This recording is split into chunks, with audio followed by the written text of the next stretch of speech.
You're listening to the Nightlight Radio Network. This is Dr. Zohara Hieronimus, co-host of 21st Century Radio. We are happy to present this rebroadcast of our show on Nightlight. Enjoy. Everyone in this audience knows I love animals, but I especially love dogs. And having had the pleasure of reading a galley before release of our guest book and submitting praise for it, I wrote of Elena Mannes' book about her dog Brio and their shared life in Soul Dog, a journey into the spiritual life of animals that, quote, Elena and Brio's story showcases the precious trans-species adoration and communication in life and the afterlife between a woman and her dog. Discovering Brio's creative and original mind, as Elena put it, Mannes' own testimony, both reflective and humorous, weaves science and personal experience into a kind of Tao of dog. She shows us how animal can help us learn to sit, walk, stay, and lie down in reciprocal respect, love, and joy. This book, I wrote, sparkles with delight, unquote. Elena, thank you so much for joining us. Oh, well, thank you for having me, and thanks for that lovely endorsement as well. It's such a pleasure to be here. Well, I'm not an impartial cheerleader here.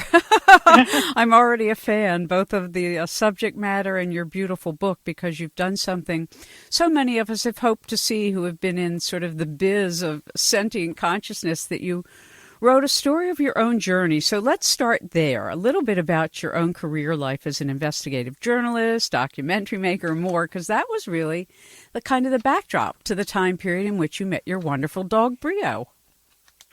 Absolutely. Well, as you say, I was having quite a good career as a television documentary director, producer, writer, and traveling a lot and very, very busy, high-pressure job.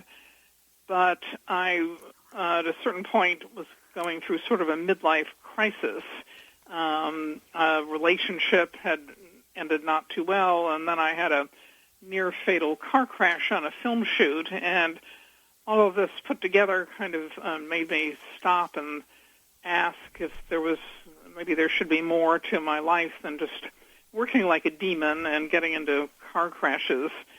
And I'd always loved animals as a child, but, we had cats, and I did think of them really as pets, as many people did and still do, as sort of under our command and there to provide comfort and unconditional love, but really under our control and sort of subjective beings, if you will. But I decided I would get a puppy to fill the gap that I felt in my life at that point. And I was quite a hard driving type A person at that time. I was all wrapped up in my career and had a reputation for toughness, I think. I know in terms of how I dealt with other people that I worked with. I was very ambitious and had high standards both for myself and others. I'm surprised we didn't meet in all those years. I go, wow, who does that sound like? Right. So people who knew me thought and said often that I was not doing a rational thing to get a puppy. Mm-hmm. How was I going to have time? And, I think they worried about how I would maybe treat the puppy or, would I give it enough time and care? And many people thought I was really crazy, and frankly, I did in a way also, but I kind of kept going and made the decision. So I did go get a standard poodle puppy. And talk to us a little bit, because I thought one of the beautiful things you said early on in your book, and we can flush that out a little bit more, is that, after you got to know Brio, you asked not if this was the right dog, but if you were the right owner. Absolutely. So, I brought him home, and pretty much from the beginning, the relationship was not what I had expected. I had expected I would get trainers, and they would teach Rio to obey me, and, things would be pretty smooth, and my life would continue pretty much as it had without very much disruption. Well, and that the puppy would indeed, Brio would give me, that unconditional love and, be a cuddly little puppy that would just hallmark provide comfort for me. Right, the hallmark puppy. Right. Well, things were not going that way in the beginning at all, and he was very independent-minded. He was very confident. He had a very, very strong spirit. He didn't listen to me very much, despite the training helped, but I just didn't feel I was communicating with him. I really thought that, as you said, I didn't talk dog, and I didn't know how to deal with him. I didn't understand him, and, I was really quite despairing, actually, in many ways. So one day, actually, and I was screaming for him in the park to come back. He would run away, and I was walking backwards, calling him, and found myself stepping over backwards into a boat pond, which wasn't very deep, actually, but very humiliating and kind of a metaphor for the way I felt, that I was really had stepped over the edge of an abyss somehow, and I didn't know what I'd gotten myself into. In over your head, as they say. Yes. And so, you describe these things, and I think one of the beauties of the journey you share with readers is this weaving of how far we've come in our scientific understanding and our real study of animal, and yet here you were, a first-time dog owner, and if anybody in the audience has never owned a dog, and especially has never owned a puppy, it is really not a lot different than having a newborn. It is a 24/7 job in the beginning, or it doesn't turn out well, put it that way. If you don't put the time in the beginning, you will be so regretful that you didn't. So talk to us about how having this puppy and having to change your schedule and walking a dog in New York City and your career, not being, you couldn't just focus on that anymore. You had the sentient being you had to take care of. How much did having Brio in the beginning in your life change how you even looked at what you were doing? Oh, well, I thought my life had been invaded. When I could focus on work, it was a relief to go to work, really, frankly. It was terrible to say, but, I could get away from him for a while. I can't believe I felt this way, but I did. But I just wanted to get back to my normal, ordinary work life, Yeah. But, as you said, it was pretty much impossible. And I probably didn't give him all the attention that he should have had. I left him in a crate all day. I had dog walkers coming in. And, it was fortunate in retrospect that he was such a confident, really wise puppy deep down that, he dealt with it. Mm-hmm. But I was not dealing with it very well. Well, and there is something to be said for lack of experience. It's like when you're a new mother and you take home your child and it's a newborn and nobody's told you anything. You don't learn these things by watching TV. You actually have to have the experience. And I can remember when I had so many dogs at one point that leaving the house was like without one of them. It was like, oh my God. It was like I can remember it was getting out of the house without the toddler. Now, you comment somewhere along the way that Brio had complete control over his life without needing to control his life. And I thought it was such a beautiful insight about one of the things canines offer us. Well, that's true. He, as I said, he was so self-confident and, comfortable in his own skin that, nothing really fazed him. But he also had this ability to kind of, he had his own mind. Like I said, he would run off if he felt like it when he was a puppy and, disobey me. But, he pretty much went with the flow. He coped with the small apartment and the city and the noises and everything. And he wasn't nervous. You could just tell that he knew that he could handle whatever came along. So as you became a dog lover and a dog talker, I guess, and I almost hesitate even myself to say owners because I always feel like the dogs own me more than I own Well, them. exactly. I don't like to say that anymore, but at the time I did, Yeah, no, it's a different kind of reciprocal love. It's no more than owning a child. You don't really own your dog. He owned me as much as I owned him, as it turned out. No question about it. So you tell extraordinary stories throughout the book, but I think it's important to let our audience appreciate that you had this gradual introduction into animal communication through trainers and then later through animal communicators and psychics and then your own experiences. But talk to us a bit about how that journey into this other stratosphere of reality was so different from what you had believed. Well, I was, a trained skeptic as a journalist, not to believe anything unless it was kind of proven by multiple sources and empirical fact. But I was so frustrated with, the lack of a connection with Brio that I had kind of heard.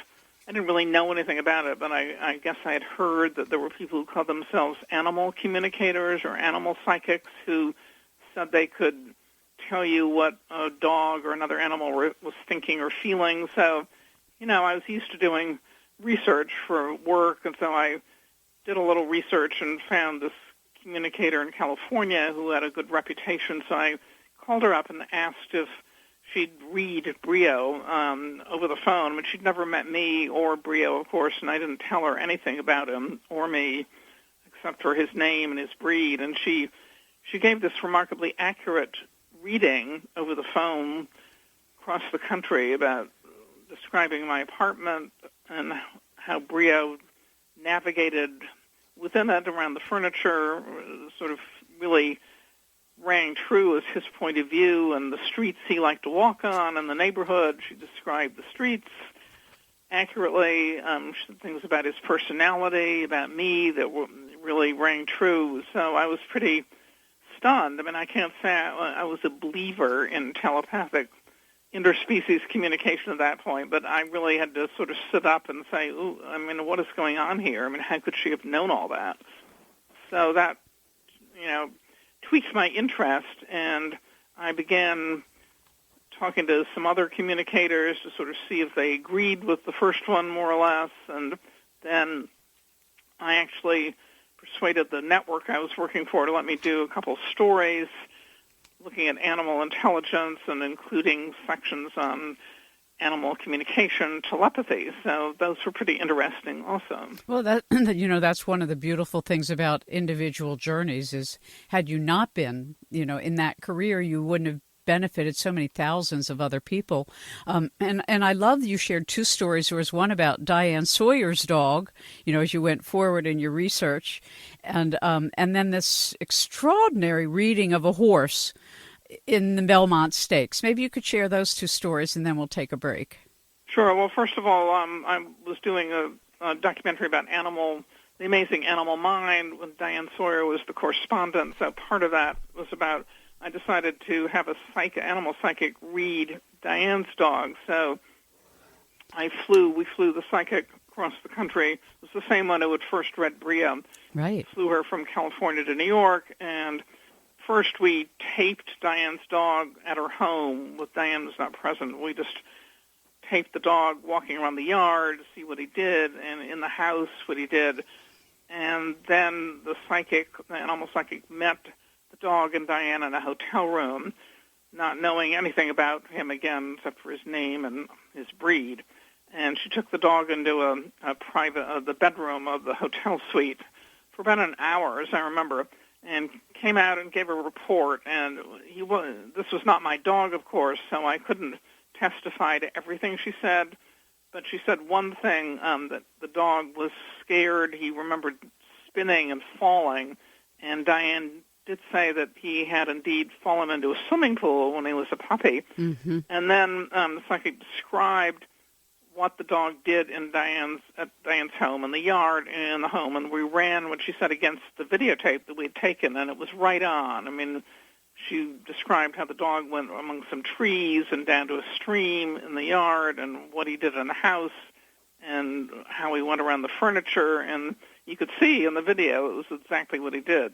You know, it's an interesting phenomenon. I'm also an animal communicator and a dog reader and a wild animal seeker and whatever. And I have to say, I used to work with babies and humans, and I find animals to be so much easier. I mean, babies are easy, but humans are difficult as they grow up. But right. I have found that the difference between, let's say, the human species and the animal kingdom, let's just say all the animal kingdom, is the animal kingdom communicates so cleanly and so clearly, and there's so little psychobabble. Whereas, that's what I've heard from other communicators. It's really true. We humans have all this noise. We do. We humans have so many layers, there's so much complication and so much self-deception and then other deception. But animals tell you exactly what they see, what they feel, what they think, what they know. And they're very funny, though. It's not to say they don't have extraordinary senses of humor and tell jokes and dress up and really strange stuff in the spirit body. But and so when I read your book, I just love your book, Elena. Oh, thank you. I feel like you have your journey with Brio was not just for yourselves alone, but for the world, and that's a beautiful addition. So I'll tell you what, it's just beautiful what the two of you have brought to all of us. We're going to take a break. We'll come back, and then we'll come back to the Belmont Stakes story, and then we'll move further into the journey with Brio himself. Okay, great. This is Kevin Schneider, Executive Director of the NonHuman Rights Project, the only civil rights organization in the United States working to establish fundamental rights for non-human animals. You can find out more about us at nonhumanrights.org, and you're listening to 21st Century Radio with Dr. Zohara Hieronimus. Welcome back to 21st Century Radio. Indeed, Kevin's work and the Non-Human Animal Project is so essential. And our guest, Elena Mannes, I saw that you mentioned that in your book. Yes, I really, there certainly is a shift going on, I think, in terms of more recognition of animal rights, and they're not our non-human animals are not our inferiors, but rather at least our equals, and I think maybe often our superiors. I believe they're our teachers, that they bring us such great gifts and can really transform our lives if we're open to listening to them. Yeah, I agree with you. And I was so glad you mentioned J. Allen Boone, who really helped me as a young person when I could only think that Dr. Dolittle and Pippi Longstocking were like, they were the best in the world. Who could have a life better than Pippi Longstocking? And then I came across J. Allen Boone, and in the 50s, he wrote about his experience, not just with his film dog, a shepherd named Strongheart, but ants and communicating with everything. So and we'll come back to the Belmont Stakes, because I'm sure somebody in the audience is going, wait, you haven't done that yet. But I want, because I think it's the most essential part of your journey, is what a change your life underwent and what a change your perspective about the world has taken. And so maybe you can spend a little bit of time and tell us about that. Sure. Well, certainly during his physical life, my connection with Brio, it developed into such a close bond with the help of the animal communicators. But he was just a magical being, which other people recognized that he had a wisdom about him, and he seemed connected to something larger than himself, some other dimension. And he taught me things like to remain in the moment. He used to pull me into flower shops, for one example, and he would just sit there. He didn't want treats or attention. He would just sit there smelling the flowers. And, how lovely. It was, who would have guessed that a dog would teach me to stop and smell the roses? But, in a way it's a cliche, that lesson, but it was so meaningful to me. And he was, he taught me, he got sick at certain points. He didn't have the most perfect health through his life, but he never let it bother him. His spirit was always strong. And, I wanted to be more like him. I wanted his strength and his spirit. And then the greatest gift, in a way, from this relationship came after his physical passing, which, of course, is devastating. I mean, it's so hard to physically be with an beloved being, that we share our lives with. And lose them physically. And of course, I experienced that grief like anybody else, but I remained in touch with the animal communicators, and especially with their help, I continued to get amazing messages from Brio that totally convinced me that his spirit had endured, that he was with me. His consciousness was still there, and of course, to believe that means changing one's whole perspective about existence itself and reality itself. Yeah. There is consciousness and soul, and that survives physical death. But these, we can talk more about it later, but the reports, from Brio, and clearly from Brio, because it was so specific about what I was doing, what I ate, where I was, things that the animal communicators could never possibly have known. I didn't say anything. Right. They were completely out of the blue. It wasn't things I was thinking about. They would describe where Brio was in my house and describe the layout of my office precisely and where Brio was in it at that moment, and describing wood trim on the floor, which, I never even looked at. I don't remember even observing the wood trim in my house, but anyway. Well, I think it's a little hard for me to relate to people who make this quantum leap at some point from what I guess for simplification, the old paradigm to the new paradigm, because I sort of grew up believing in the new paradigm before I knew it existed and had experiences that were weird and, have always sort of gravitated this way and have had the benefit of interviewing sort of the who's who of the who's who in these fields. And so that's, I think, another reason I'm so deeply appreciative of your book, because sometimes those of us who have been in this work for 40 years or more, you get a little jaded. It gets a little difficult sometimes to express to others who maybe haven't yet had the experience how beautiful an experience it is. And I know you mentioned Kanzi, which was interesting to me, who's a bonobo, who Sue Rumbaugh didn't teach him directly, but tried to teach his mother, Matata, how to use to communicate. And as you rightly pointed out, Kanzi learned how to do that. But, there's an interesting story you may not know. Before I wrote my own book, I interviewed Sue, and then Matata showed up in her astral body in my bedroom. And then we began to have a conscious communication. I recorded 30 conversations, and then I wrote about it and included her stories in my book. But her opinion of Kanzi was, she didn't celebrate his intelligence at all. She said he didn't have manners. He didn't know how to behave as a bonobo because, his father wasn't allowed to stay with them, et cetera, et cetera. But I thought it was so wonderful you mentioned him. I just had to say that. All right. So you also bring up people like Rupert Sheldrake's work of morphic resonance and this notion of non-locality and resonance-related theory. So having sort of globbed that all together, and our audience has heard us talk about this stuff for decades now, how has this whole world perspective changed your world and your life in the world? Well, I guess in short that I don't take material reality for the be-all and end-all.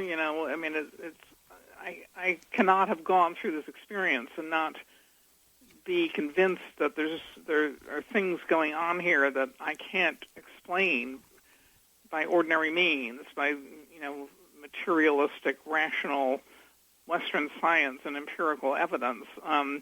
It's coming from another dimension, another reality that, as I say in the book, the world of the invisible. Mm-hmm. And to have come from being really a committed skeptic about all that to being convinced that this dimension exists, that I can't deny it, and now, of course, I embrace it. That's a huge change. Yeah, may you be really influential in the media, please. Well, from your lips. Bring it on. Bring it on, Elena. No, it's because I think how many millions of people would benefit by having confirmed what they experience, but don't know other millions are experiencing it. or they can't talk to their family about it, or they can't talk to their spouse about it, or their child has an experience and nobody understands it.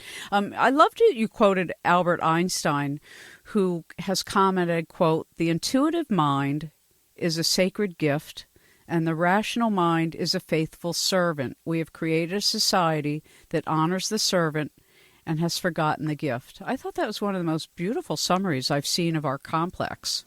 Yeah, it's a wonderful quote. I think very true. And I was certainly an example of, somebody who's very dependent on the rational mind. I mean, that's who I thought I was. Mm-hmm. So this journey has really changed, obviously, as I said, my own identity, how I think of myself and, other people and life. And talk to us a bit about, because not all of our audience knows about distant healing for animals, even though we've done shows. They may have missed them, or they may not believe in it. But you mentioned that at one point, Brio wasn't healthy. You took him to the vet. They didn't know what to do. He couldn't walk. Share with us what happened. Yeah, he was only about 8, and one day he just collapsed on the street and couldn't walk. So, of course, I was desperate. I took him to my vet, and, there ended up being weeks of every test known to man, and finally, it wasn't his heart, it wasn't anything orthopedic. Finally, neurologist did all these kind of scans, and he was diagnosed with a degenerative neurological thing, sort of what they call the ALS for dogs, degenerative myelopathy, and the verdict from the Western doctors was that he probably, was never going to walk normally again, much less run. And he loved to run. He was such an active dog. He just loved to run in the wind. And, my heart was broken. I was just devastated. And, I had, somebody mentioned that a business acquaintance of mine might know somebody who I could talk to who did this thing called energy healing. I really had no idea what they were talking about at that point, but I thought, what do I have to lose? So I called this woman she's an animal communicator, but she also does energy healing, that she can somehow feel what's going on in an animal's body physically and work with the energy and shift things around.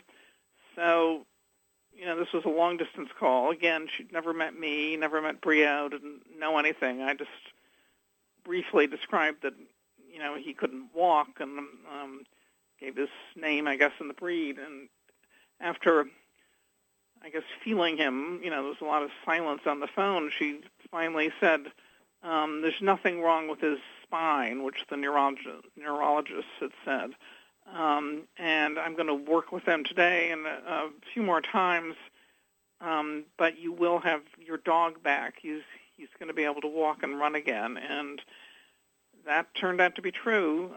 We had several more years of very active life together. It seemed like a miracle to me, really.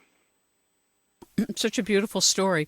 It gives me an opportunity to come back to the story we haven't shared that I thought was worth talking about, that people at a distance, when they talk to an animal, don't need to be in the animal's presence, and that they can learn things that even those most intimate with the animal will not believe, like this horse at the Belmont Stakes.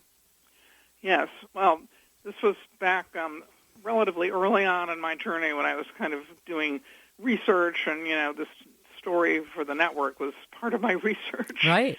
So I persuaded them to let me have an animal psychic talk to one of the horses entered in that year's Belmont Stakes, which, as many people know, is the third leg of the thoroughbred horse racing Triple Crown.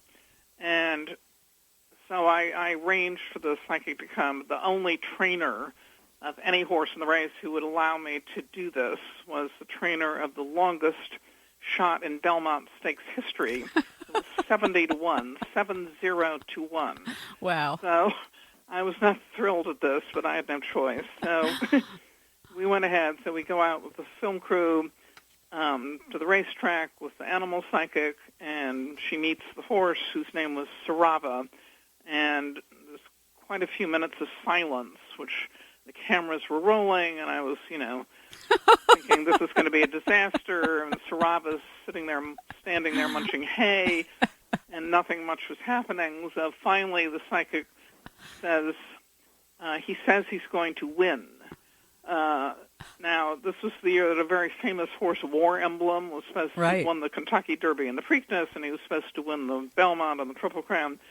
So the trainer looked completely shocked. We all sort of either were silently snickering or sort of in a state of shock. But the trainer sort of plaintively asks, well, why does he think he's going to win? Right. And Dawn, the animal psychic, who's so gifted, I have since learned, says very confidently, he knows he can do it, and he wants to do it for you, his trainer, and the owner. So, with that, we sort of wrapped up, and I'm trying to think how I'm ever going to do this story and make something of this. So we all go home, and the next day is the race, so I'm sitting at home watching it on TV, and all the talk is about War Emblem, and the announcer, all the focus in the beginning of the race is on War Emblem, and no mention really of Sarava until the far turn, when all of a sudden I hear the announcer start yelling, Sarava is making a move. He's pulling up. He's passing War Emblem. And then finally he says, Sarava has won the Belmont Stakes. Unbelievable. Great story. So it was. I mean, when I tell the story, I think, my word, so I was just, I don't know, my jaw literally dropped. Finally, I recovered enough to call Dawn, the psychic, who was upstate at her place, and she was not surprised, but she said she was so moved that, she was brought to tears. Yeah, it's so beautiful. Watching him win. And so beautiful that the horse told her his reason. They don't always tell you everything in their thinking, because it could upset somebody. I mean, they're very judicious sometimes. But it's such a lovely, what's the right word, exclamation point to the phenomena. It is. I mean, it's still, on the face of it, it's amazing. It's unbelievable that she predicted this. The horse predicted it, and he actually won. And she said that, he told her, afterwards, or she heard him say something, or felt that he was so proud of what he had done that, he knew he could do it, and, he was proud that he could do it. It's a beautiful story. Touching. It's just a beautiful story. If you're just joining us, Elena Mannes is our guest. Her book, Soul Dog, A Journey into the Spiritual Life of Animals, a Bear & Company 2018 release. Learn more about her work at www.mannesproductions, MANNES Productions.com, and we'll be right back. Hi, this is Dr. Susan Arick, founder of the Earthbright Institute Wildlife Sanctuary and Retreat Center, just west of Van Teton National Park. Our mission is to expand our sense of community to truly include all life in our thinking, and what a difference that would make in our decision-making and in the state of the earth. You can learn more about us at www.earthbrightinstitute.org. You're listening to 21st Century Radio with Dr. Zohara Hieronimus. So coming back to our discussion overall about your life with Brio, I want to be sure we talk about his passing and then the afterlife communication. So maybe you can describe for us that process. Yes, well, his passing was, as I've said, for all of us, it's, of course, a very difficult moment. I had arranged, I finally realized that he was really suffering. He was in, really the point had come where he was having seizures a lot. So I had arranged for the vet to come to my house, and I also had one of the animal communicators on the phone with me, because I wanted to go through this with him, but I, wanted that support. That's so smart. Also, so I was holding him through the process, and I had the phone in the crook of my shoulder, and when the final injection went in, I felt this amazing, kind of like a spiraling sensation or a vertigo, like I was turning around and around in a centrifuge almost and going up and out. Mm-hmm. And I just held on to Brio. I felt I was going with him somehow. It's an experience I will never, ever forget. But the communicator, after it was over, I asked the communicator what that was, if she felt it, and she said yes, that was his energy expanding as it left his body. The energy compresses in our physical bodies and then expands again when it leaves our bodies.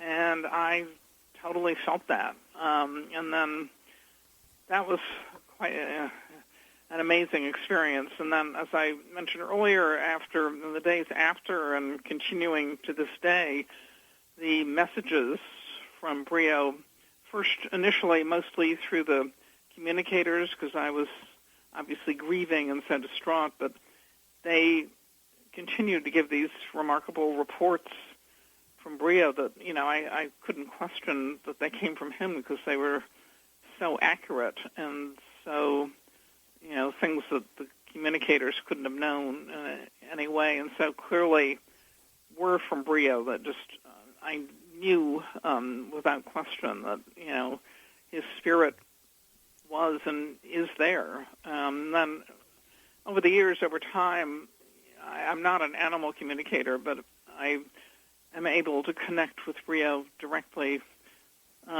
myself more and more. He comes to me in meditation, not in words, so to speak, really, as, the animal communicators translate, but, in a feeling, just knowing his presence is there, or imagery sometimes. So that, as I've said, is just a wonderful, wonderful gift. Yeah, there's a lovely man, Rob Goutreau, who writes about pets and the afterlife. And I had an experience with one of my many dogs, one that I was especially close with, and particularly I've always had big dogs, and then I had some small dogs for about 14 years who were my daughters. I joke I rescued my dogs from my daughter. It was a little Yorkshire Terrier and a Shih Tzu, and I've always had big Labs and Pyrenees and Shepherds, big dogs. But these two little dogs for 14 years were my daily go-everywhere be-all. And when they both passed on, one after the other every year, there's still grief. I mean, people always say, oh, you'll get over it. Well, I have not. And I have found that with a small dog, they're part of your body. They were on the bed, in my lap, in the car seat. It's like everything was so physically intimate that when they're gone, it was like part of my body was gone too. It's yeah, I know what you mean. Yeah. So I'm right with you, and I think everybody in our audience who has loved a dog or loved a cat or a parrot or a ferret or a snake or a turtle or a fish and has really come into loving rapport knows what this grief is like. So in the afterlife, does Brio talk to you about the afterlife of what a dog's afterlife has been like, or what Brio's afterlife, or is he going to come back as a dog or something else? Well, I mean, I can't, in the early days after he had passed over, the communicators sometimes described, that he might have been with, for example, a black cat that maybe he'd known, or that he's happy and running, which some of them have said that's a common experience or report they get from dogs who passed over, that they're free and they're no longer sick and they're able to run. In the beginning, I desperately wanted him to reincarnate. I mean, I pretty much believe in reincarnation. And I kept searching for some clues to a puppy, who would be Brio reincarnated. Yeah. And ditto. I relate, by the way, to that one. But I did get another black standard poodle about 4 months after Brio passed, who I love greatly, but I don't believe he's Brio reincarnated. He's a very different spirit, soul, and personality in his own right. I mean, maybe Brio will reincarnate. I don't know. It's possible, although I have a really unusual question for you that maybe you can talk to Brio about, is whether or not dogs, unlike humans who are individuated souls, I think dogs are individuated personalities and souls, but somehow or other one of my dogs said that if a dog wants to be here, they don't have to reincarnate as a puppy. that they can enter the body of an already living animal. Yeah, one or two of the communicators I talked to said that also. Well, so that gives us a lot I don't know of... if that came from Brio, but... my dog told me that from the other side, my little Shih Tzu Oxford. That's what he told me. He said, stop looking. When you find the dog, I'll be there. Wow.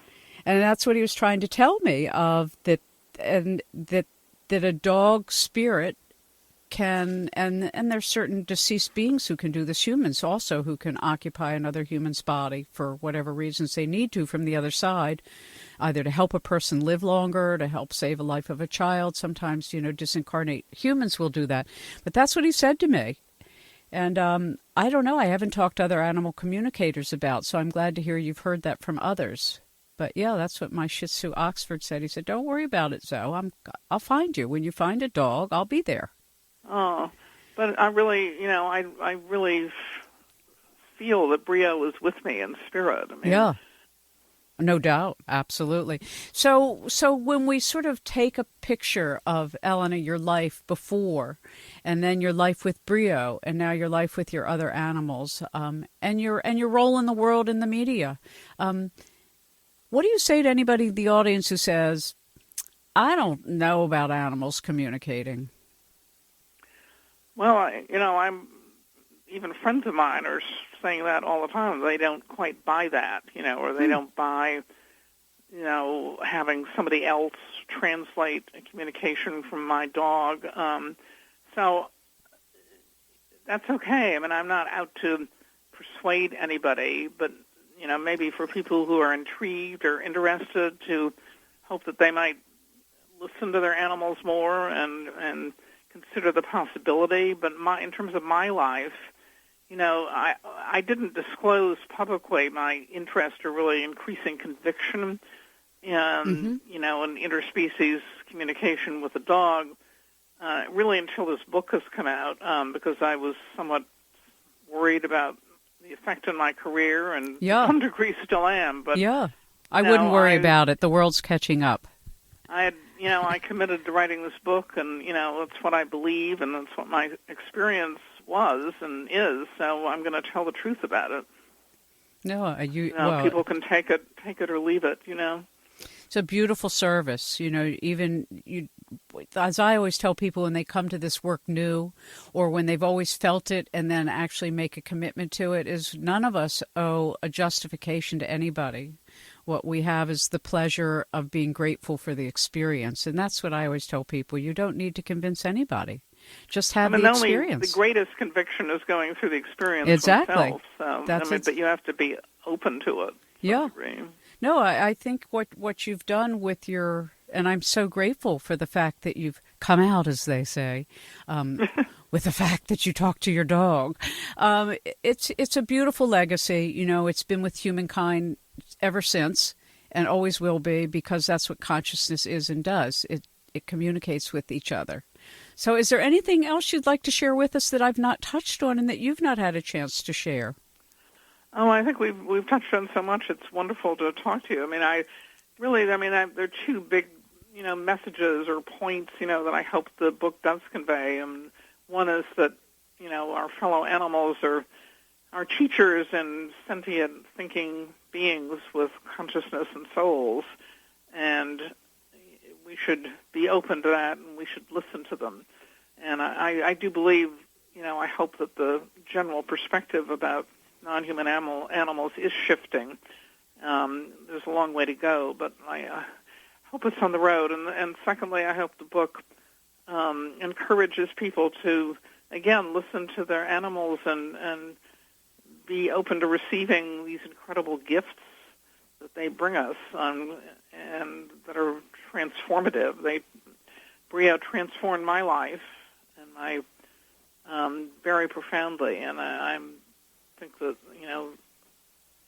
all our animals can do that if we're open to it. Very true. I mean, that's really the heart of my life, is the animal world. And as much as I work with humans and work on human issues, I have to say my joy is nature and animals. And so it's always a pleasure for me to have a guest like you. and to meet a woman who, has said, well, I wasn't that way, but I am now, and welcome to the party. Well, I've just loved talking to you. It's a great pleasure. Thank you so much. And to Brio, baby, you're a guy, all right. He's very funny. He has a very funny dog. He is. What is he saying? Well, I see him kind of dancing like a cane and top hat, and he's going, and that's the show, and now that's the show. No, he's saying thank you very much. He absolutely adores you. He says you're doing everything you're supposed to, and aren't we having fun? That's what he says. Aren't we having fun? That's the end of the hour. 21st Century Radio is produced by Hieronimus Company. Our executive producer and research assistant is Laura Kortner. I'm Dr. Zohara Hieronimus, and remember, we do need more love in the world.